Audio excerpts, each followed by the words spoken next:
Hey, Al McCoy here, and you are listening to the Solar Panel, the Phoenix Suns Show. Thanks for watching the Solar Panel Podcast. Remember that you can subscribe to the audio version anywhere that you listen to podcasts to get the entire episode. My name is Tim Tompkins. You can find me on Twitter at RadioTimNBA. Joining us for this episode, the intro of it, we only have, and I guess I shouldn't say only, but we do have Mr. Dave King, the managing editor of Bright Side of the Sun. You can find him on Twitter at Dave King NBA. Greg Esposito will be joining us in theory on the full episode. So Greg just doesn't like to be seen on the YouTube part, so he's kind of ducking us right now. Yeah, we'll blame it on that.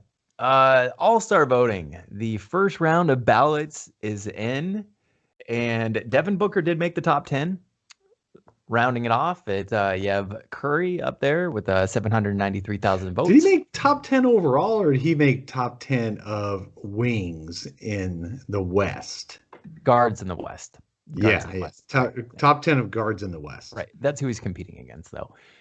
Derrick Rose, 698,000. James Harden, 541,000. I don't understand how Derrick Rose is there. Russell Westbrook. Yeah, it's fan voting. Right now, it's only fan voting. Right. I'm still shocked. Russell Westbrook, 459,000. Klay Thompson, 247,000. Coming in sixth, Damian Lillard, who he deserves to be there, 200,000.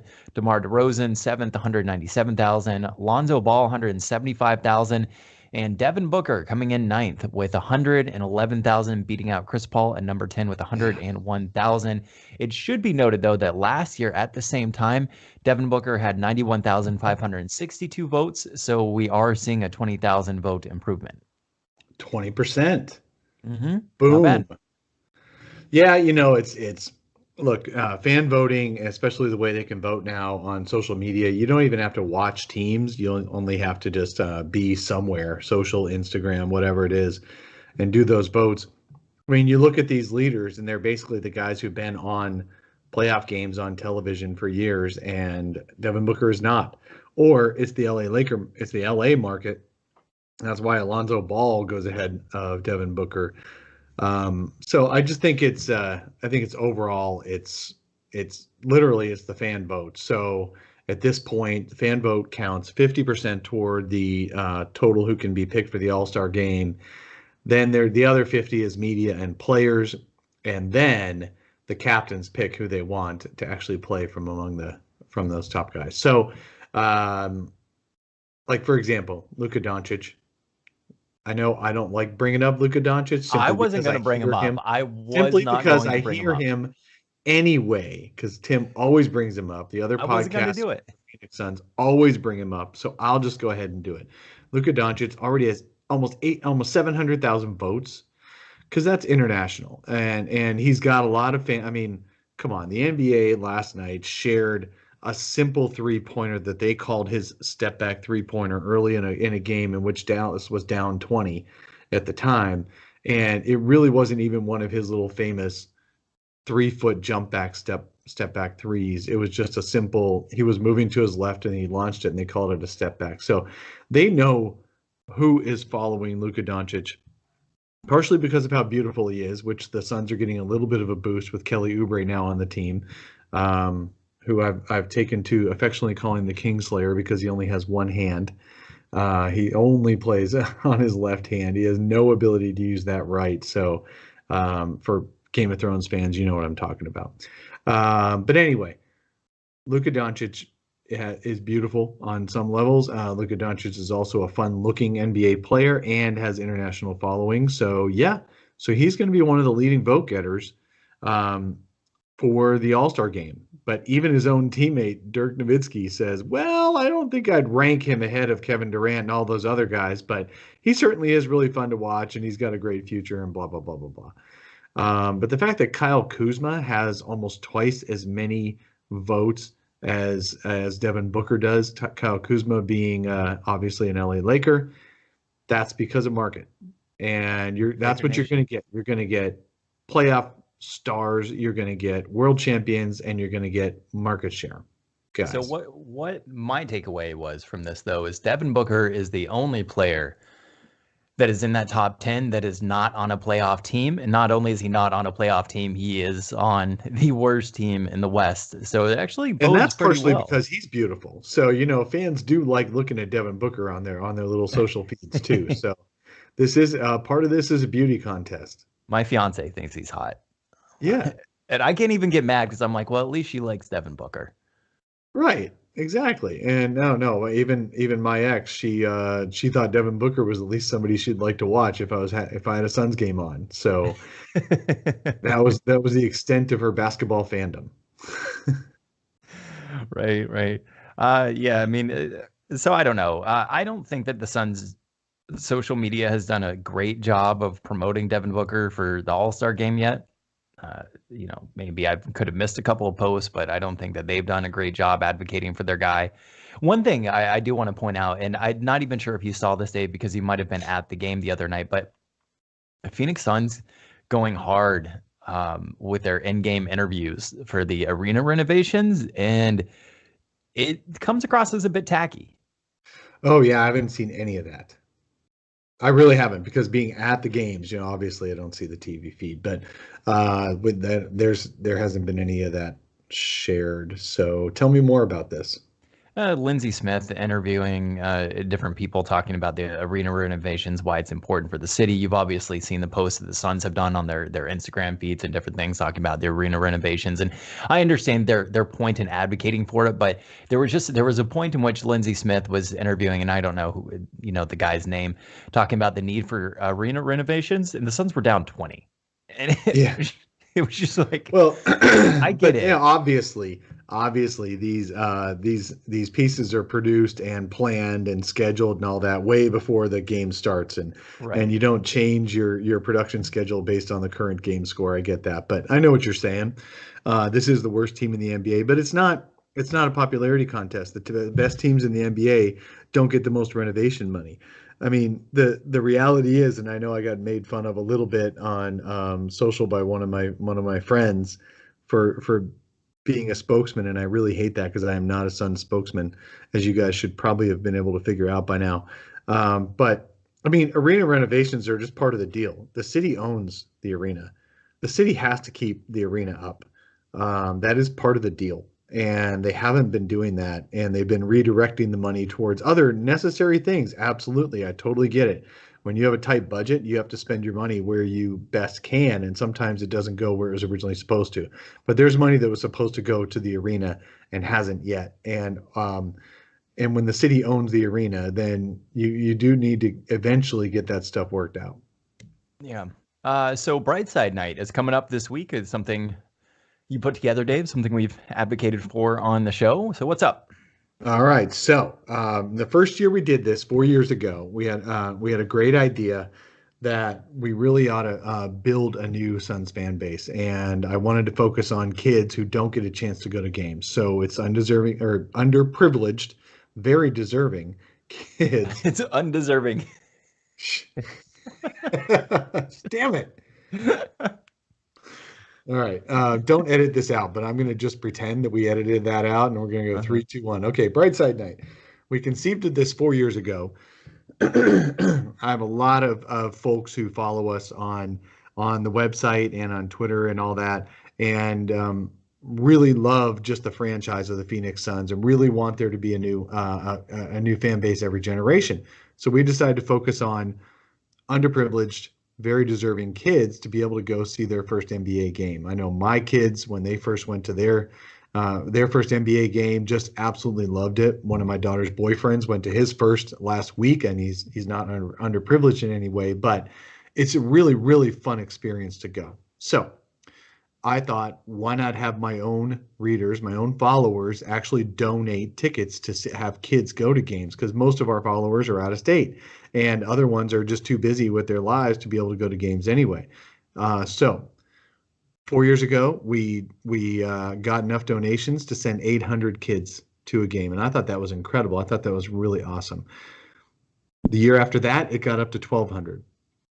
Last year, it was 2,100. We exceeded the first 2 years together. That was incredible. This year, how many tickets do you think it is, Tim? First of all, don't insult me by calling me Greg. Second off, I will guess 2,700. 2,700. So we wanted to exceed last year for sure. And we wanted to be able to do it in a big way. This year, what we actually got is 3,300 tickets donated by our fans. Nice. Some nice. of those were matched by the Suns, and I appreciate that. And also a big fan of the show, big fan of the Suns, big fan of Brightside. Rhett Reese also did some matching for us on donations on Thanksgiving Day. I thought that was incredible. And the Suns did some matching as well. On Giving Tuesday. On Giving Tuesday, right. Well, Rhett Reese was on Giving Tuesday. That's right. Mm-hmm. Yeah, Rhett Reese was on Giving Tuesday, and then the Suns matched for the last 2 weeks of December. And that's just really incredible. Our own fans just donating by themselves, including Rhett because he's a huge fan. He was going to donate anyway. That was 2,300, which exceeded last year, which and really great. The Suns kicked in another 1,000. So we're at 3,300 kids who are going to go to the game next Tuesday night, and it's really set up first class. I hope it all works out the way it's supposed to. We've got game ops dialed into this as well. There's going to be spotlights on the kids sections where the kids are sitting. There's going to be an in-game call out before the game. Any kid who shows up at 5 p.m. is going to be able to go down near courtside and watch the players warm up on both ends of the court. So both teams will be doing shoot around and stuff like that right before the game. And then after the game, any of the kids or whatever, up to 100 people are allowed to stay after the game and shoot around on the Suns court and actually do their own shoot around. So it's going to be really, really exciting. It's going to be fun. During the game also, kids will be able to take pictures with Suns dancers at the Gorilla Room or whatever that thing is called on the 4th level. So it's going to be really fun for those kids. And then the biggest donors are invited to have a private exclusive interview with James Jones where you get to ask a Q&A. We've got all those folks lined up. We're going to have 45 or so of our best, our biggest donors for this that are going to be going and sitting in a room in the Mercury locker room, talking to James Jones and asking him the questions you all want to ask. It's really incredible. It's going to be fun. And then, of course, you get to go to the game yourself. And it's against the Sacramento Kings. Hopefully, the Suns will actually break their losing streak and get a win against the Kings. That would be pretty nice on Brightside Night. So are you going to be able to get the Suns to do a shout out to the Suns Solar Panel podcast? No, because the solar panel didn't sponsor this or didn't push this as much as Brightside did. Brightside is the home. But let me just say, you being the managing editor of Brightside of the Sun, you being on the Sun Solar Panel podcast, it seems like an easy connection could be made for one shout out during the game. Brightside and the Sun Solar Panel podcast, or thank you to Brightside. Also listen to the Sun Solar Panel podcast. I mean, there's got to be a way to do this, right? I'll work on it. Okay. Well, thank you so much to everybody that donated. I think that is truly, and I'll truly say that because I don't really get control over what the script is for the game ops thing. Our Suns rep is actually working on that script, and the whole source of this has been over the 4 years, Brightside of the Sun. But I'll talk to him about throwing in a solar panel mention. Or maybe he can just put it in the program. Oh, wait, the Suns cut out the programs. They don't give those to people anymore. All right. Budgetary reasons. So the stretch of the Suns, the last time we podcasted, I think that the Suns were like 6-10 or something over their last 10, and everyone was feeling really good. And then we came to this latest stretch of games. I want to give Evan Sideria over at Brightside credit for this. He tweeted out, over the past 11 games, the Suns are allowing opponents to average a league worst 35.2 points while shooting 59.1% in the first quarter. The first halves of games have been absolutely atrocious over the span. Oh my gosh. Yeah, it's been really tough to watch. The first halves of games have just, everyone's just trying to kill spirit, and the Suns themselves are just out there. I don't know what they're thinking about their focus at the beginning of games, but it's really been lacking. Other teams, now, let's be fair, a little bit, let's be fair. These are the top 4 seeds in the West, plus one of the top seeds in the East that the Suns have played over these 5 games at home. Those teams did know that every one of them before the game started knew that the Suns have been playing better lately. They're totally different than when they may have played them earlier in the year.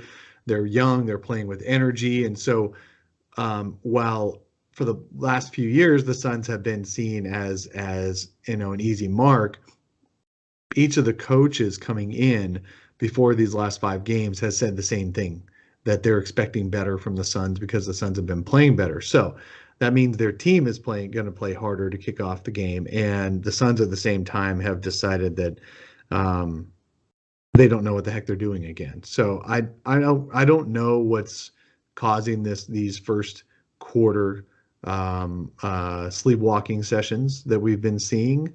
You can blame the coach. I know a lot of kids or a lot of fans want to blame the coach, and I can totally see why you'd want to do that, because the coach's job is to rev up his team. You see all these movies, and you see, high school. A lot of us have been involved in high school sports and things like that, and your coach is your rah-rah cheerleader who's going to get on your ass, and he's going to yell, and he's going to fight, and he's going to argue and all this, and he's going to cajole you into something completely spirited.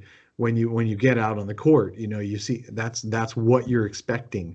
And most NBA coaches are not like that. Almost very few NBA coaches are actually like that, because they expect their multimillionaire players to get themselves ready for a game, because this is the elite of the world of athletes. So you can blame the coach for not revving up the players. You can blame the players for not revving themselves up. You can blame the player development staff. You can blame the assistants. You can blame the organization. You can blame the state of the locker room. You can blame anything you want, and you'd be partially right in any of those. For some reason, this team, these young guys, don't know how to get themselves up to have more energy at the beginning of a game than their opponent. And they really need to, because when you're all young, you've got to have more energy. You can't not play with energy.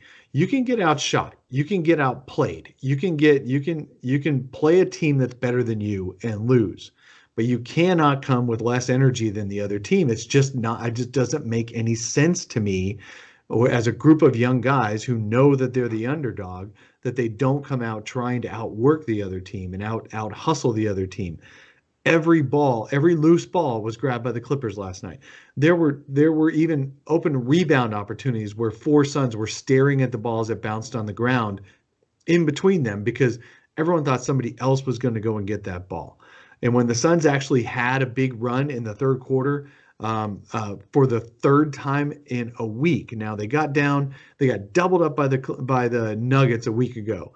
In the first half. And then they came back and had a huge run in the third quarter. Then they got almost doubled up by the Sixers in the first half on Wednesday night. They had a huge run in the second half.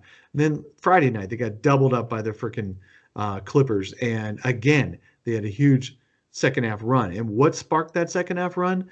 Steals and active hands and hustle and beating the Clippers to the loose balls and all that. So I don't know why. And that same unit was out there in the first half on Friday night and got trucked. That same freaking, everyone says, oh, well, why isn't Igor going to the bench faster? Well, he did go to the bench really fast in the first quarter on Friday night, and the bench sucked it up too. They got run over by the Clippers' second unit. Patrick Beverley was all over the place. Montrezl Harrell was all over the place. Their starters, their bench, everything on the Clippers was firing on all cylinders in the first half, and the Suns were not. Igor went 12 guys deep in that first half, and none of them came with energy except maybe Devin Booker.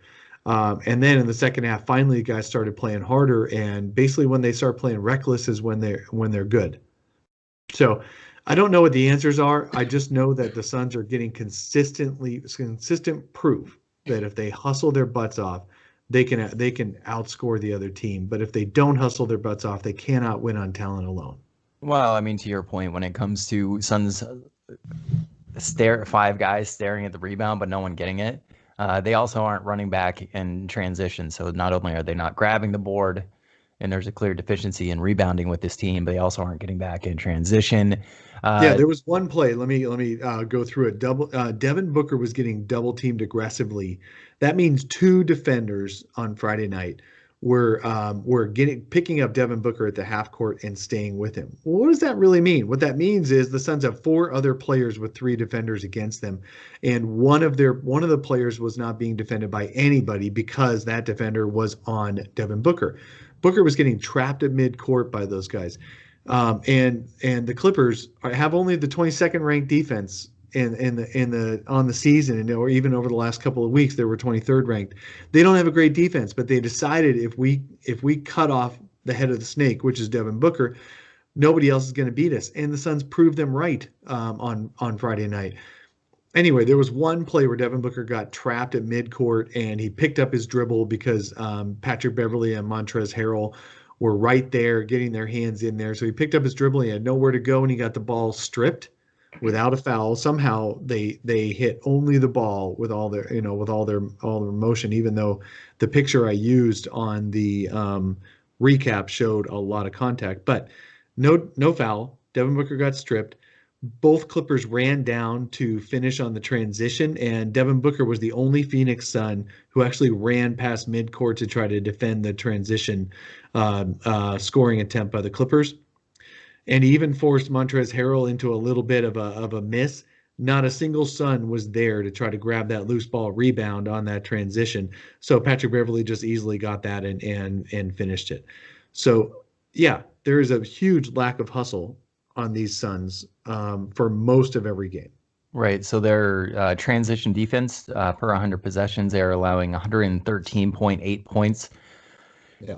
Per 100 possessions, puts them at 28th in the league. Last year, although they did rank worse in the league, they were allowing 112.9. So their transition defense has been atrocious. So we are coming up on the new year. And so we have New Year's resolutions for the 9-man rotation of the Suns, as well as the coaching staff and, of course, James Jones. But before we get to that, if you are a fan of this podcast, if you feel like you do get a lot from listening to it, we appreciate you. And would you be willing to buy us a cup of shitty gas station coffee once a month? We'd like to thank our very first supporter, Clement Denukes. And if I mispronounce your name, Clement, I apologize, but take that as a badge of honor. Open the show notes right now in your podcasting app, or if you are watching on YouTube, and there's a link below where it says become a supporter of the podcast. It's seriously the easiest thing to do. You can support the podcast for $1 a month. That's where we got the shitty cup of gas station coffee from. There's a $5 option and $10 option. If you do decide to do the $5 or the $10 option, I will personally send you some Sun swag, but honestly, even $1 goes a long way. So if you want to support the podcast, open up the podcasting app, click on the show notes or on YouTube below, and you're going to see the Become a Supporter button. Just click that, and it's the easiest thing to do. And if you do it, we really do appreciate you. And thank you so much to our very first supporter, Clement, for supporting the Sun Solar Panel podcast.